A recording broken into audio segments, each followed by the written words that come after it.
will break down the secret of Hunger Games, set more than 100 years in the future after America has been collapsed, is an artificial system where the population has been turned into feudal slaves living at a subsistence level. It is the essence of Agenda 21. The suboid slaves are played off against each other in gladiatorial diversions. This is directly out of the Globalist Handbook.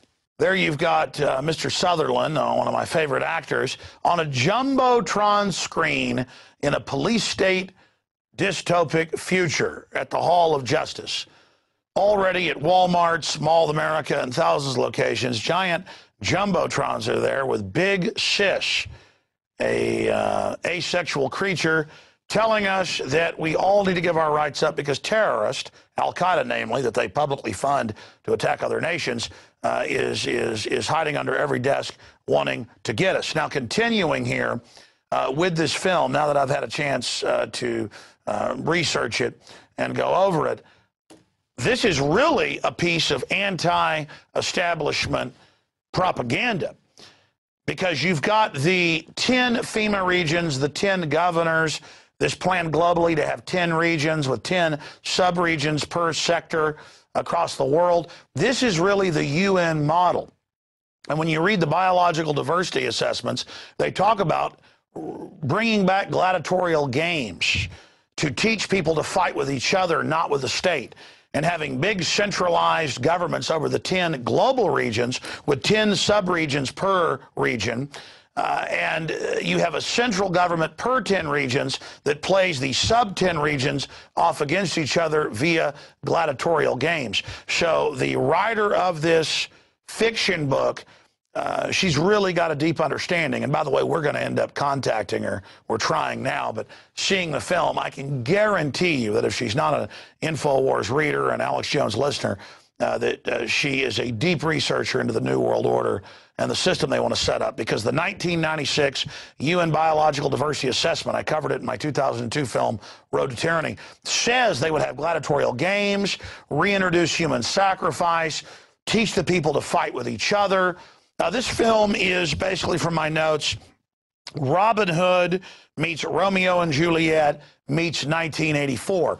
And it is Agenda 21, where the central government over the subregions is artificially cutting off resources and imprisoning and executing people who were caught killing a rabbit, killing a deer, so they get food for their family. And the society has been artificially collapsed so that everybody is dependent on the central government that has the resources. You're not allowed to farm or ranch for your own good. This is what the New World Order is about. This is what Agenda 21, Behind the Green Mask, and the book that we sell at Infowars.com breaks down. This is what the corporatocracy is calling for. This is what Maurice Strong in 1992 and now this year is calling for, a post-industrial world with these high-tech reservations that are government and corporations, with the rest of us living in squalor outside of that, but unified by television broadcast of the giant gladiatorial games. Now, in part 2 and now part 3 coming out, the books, I haven't gotten to those yet. I'm talking to fans of it, though. I've got friends and family that are. It's more of a message of revolution against this. So Hollywood, in its desperate attempt to stay relevant, is more and more adopting the culture of resistance to these eugenics, post-industrial deindustrialization cult, and people are really starting to wake up. So that is exciting, and we'll have some more reports and reviews on the Hunger Games. Also saw a film on DVD that I think is pretty impressive called In Time, with Justin Timberlake of all people, but it is a powerful message of the elite being able to live forever, but needing to reduce population to do it because you can't have too many people. That's also what this is all about. And we're also going to be reviewing here with a sneak peek months before it's out, coming up this Thursday, Prometheus, the Ridley Scott film. So you want to stay with us on that. But, you know, I wrote a lot of notes here. I kept hearing about the Hunger Games, too busy to get focused on it. Now I've had a chance to see it. It's got Woody Harrelson in it as one of the trainers of the people that are involved, as one of the winners of the Hunger Games, where you've got, again, children, the youth, being sacrificed by the central government in a gladiatorial event.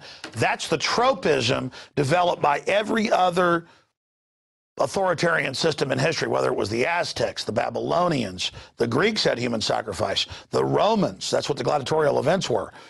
All of this human sacrifice in every single culture, ritualized warfare, because the elites are basically culling the population. This is an ancient truth, and that's why Hunger Games is so powerful. Any film that is extremely successful has a couple things behind it. A, the system pushes it, but more importantly, B, it has to trigger archetypal truths that we already know are there. And finally, it has to be presented in a powerful fashion.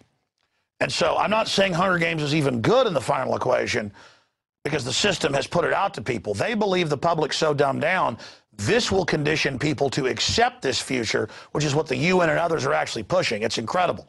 This is something they're actually pushing. A real, a rewilding, going back to primitive times, gladiatorial events, human sacrifice. The UN actually calls for this. Cutting off resources artificially to control populations, because a true renaissance of clean energy, new systems, free energy systems threatens the monopoly. So the elite who are facing that are deciding to go into a new dark age where they have life extension and they have all these new systems, but that's blocked off from us. We're in a new dark age. They ascend to the next level with the Promethean fire. That is their plan. The question is, will you let them do that? You see, they know that you can never be given access to any of this or even know that it exists, or you'll completely rebel and they'll lose their monopoly of power through the technological revolution. Because technology's a multifaceted sword with hundreds of edges. It's not just double-edged, good or evil. It has a fractal design of 6 dimensions of possibilities, and we make the future. That's why they want us walled off in this matrix-like system of American Idol and NFL, totally feeling inadequate via the Madison Avenue brainwashing system, with endless recruiting ads showing women rebelling against their boyfriend by shaving their heads and marrying the state and joining the Marine Corps. We're going to show that tomorrow night. I mean, sick stuff. So you can be injected with binary weapon systems and die young and be chewed up by DU. The system wants to destroy the family, so we all marry the state and join the hive collective that uses us as human resources. Another term hidden in plain view. So again, the system thinks they're throwing it in your face and you're weak, and you'll just accept this as what's coming. I believe that when you see the facts, you will be enlightened and take action against the globalist. You're like, well, how do I bring them down? You don't bring them down by yourself. You resist, you rebel in small ways, and we kill them by 1 trillion cuts. The globalists are doing that to us incrementally. We resist them incrementally as well. Resistance is victory. Let me give you tonight's quote here with this jumbo edition of InfoWars Nightly News. Okay, so tonight's quote is from Bob LaFavre, a Alex Jones of decades ago who's now deceased. Government is a disease masquerading as its own cure. And he's the father of the Freedom School. He founded that, and we stand on people like Bob's shoulders. So we commend you, Bob, for all your work, and we say hi to you. They're watching from Valhalla.